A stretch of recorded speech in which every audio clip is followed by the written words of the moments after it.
Order दे वदा शरणार्थ करायो शहीद बशीर टंगा में ने तो उत्तम आवे जे मौके ते रदे दरे में गन चल तवा सभनी बाहिरन खे जीएसएन जीएसआई जीएम सैयद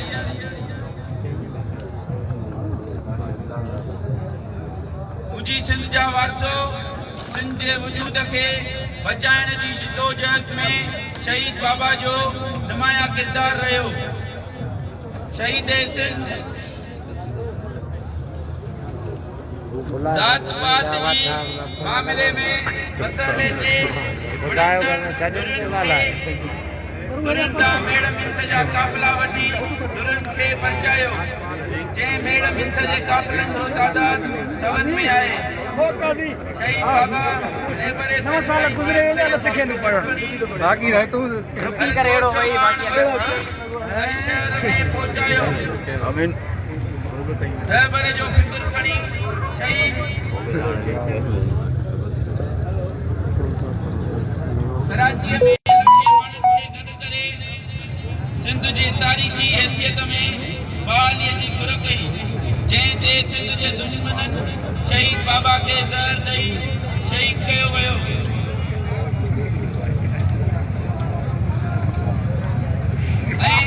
शहीद डॉक्टर खालिद के शहीद कयो वियो। शहीद मखसूद खान कुरैशी के शहीद कयो वियो। शहीद सलमान वदो के शहीद कयो वियो। मुंहिंजी सिंध जा वारसो अॼु शहीद बाबा जी शहादत खे 9 साल पूरा थी विया आहिनि। पीपल्स पार्टी जे दौरे हुकूमत में शहीद बाबा जे क़त्ल जी FIR भी दाख़िल न कई वई आहे। तंहिं करे शहीद बाबा जे क़त्ल जी साज़िश में ऐं डॉक्टर खालिद महमूद सुमरो जी शहादत जी साज़िश में पीपल्स पार्टी जी सरकार खे मुलविस सम्झूं था।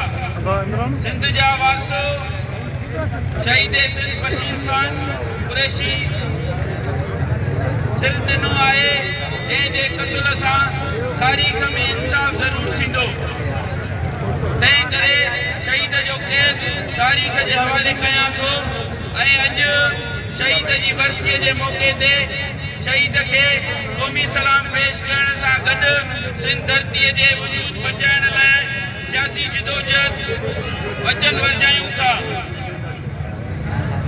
मुंहिंजी सिंध जा वारसो सिंध जेका सॼी दुनिया खे पालण जी सघ रखे थी उन धरतीअ जा माण्हू बुख ऐं बदालीअ वारी ज़िंदगी गुज़ारण ते मजबूर आहिनि।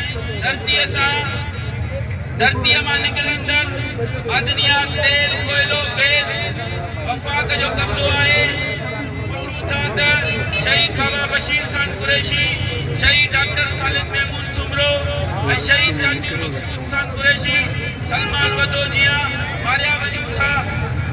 सिंध में दारिया मुनज़िम तरीक़े सां सिंधी माण्हुनि खे क़त्ल करे रहिया आहिनि।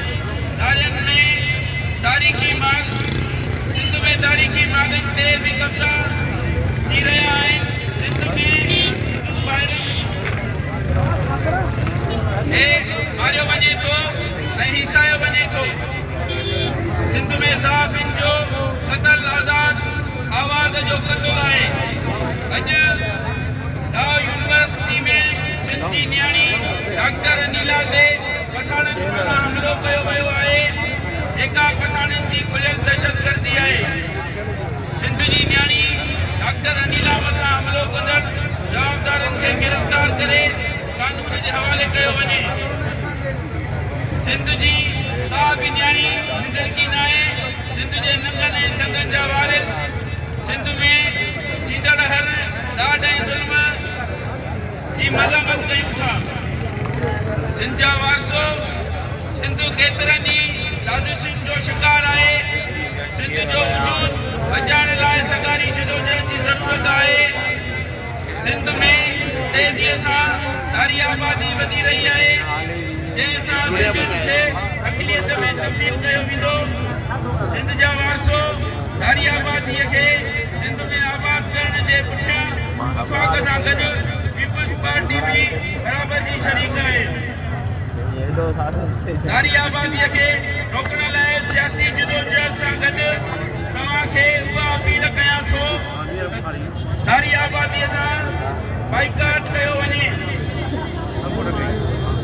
कंहिं गैर कानूनी धारीअ सां का बि शइ न वरिती वञे, धारियुनि खे रहण लाइ मसवाड़ ते जॻह बि न ॾिनी वञे, धारियुनि माण्हुनि सां कंहिं बि क़िस्म जो वापारु या को वास्तो न रखियो वञे। मुंहिंजी सिंध जा वारसो सिंध सदाईं सूफ़िन दरवेशन आलमनि जी धरती रही आहे। सज्जल साईं मस्त सरमस्त शाह अब्दुल लतीफ़ बिजाई, मखदूम बिलावल, शाह इनायत शहीद, साईं जीएम सैयद, शहीद बाबा बशीर खान, शहीद डॉक्टर खालिद महमूद सुमरो जी रवादारी दे पेरोकारी नहीं आहे।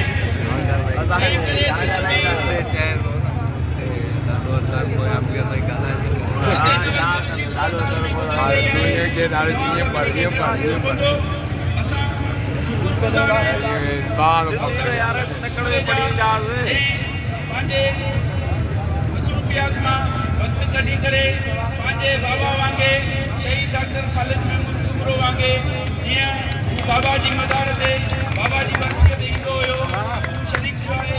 असां हुनजा तमामु थोराईंदा आहियूं। उहो असांजो भाउ आहे। असां में हुन में असांजूं घणियूं उमेदूं आहिनि। तव्हां सभिनी दोस्तनि खे इहा गुज़ारिश थो कयां त सभु हिकु आहियूं, केर बि अलॻि न आहे। असां तव्हां सां गॾु आहियूं।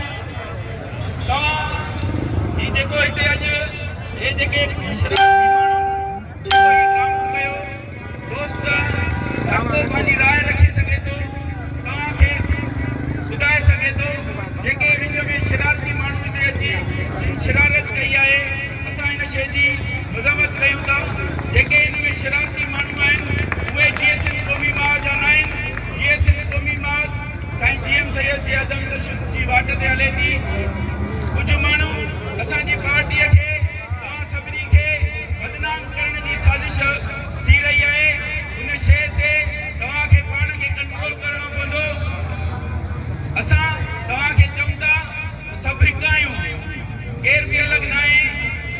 ही जेके बि इंतिशार फैलाइनि था, असांजे हर प्रोग्राम में बबरलो में प्रोग्राम थिए थो या ॿी कंहिं जॻह ते प्रोग्राम थिए थो, उते अची करे ही ग़लति नारा ऐं इहे जेके ग़लति शयूं कनि था, उहे असांजा क़ौमी कारकुन न आहिनि, उहे कंहिंजा मोकिलियल एजेंट आहिनि। ॼाण टुटी ज़ंजीर विया, पोइ ज़िंदाननि जो छा थींदो, जिन मज़लूमनि ते वार कया, जिन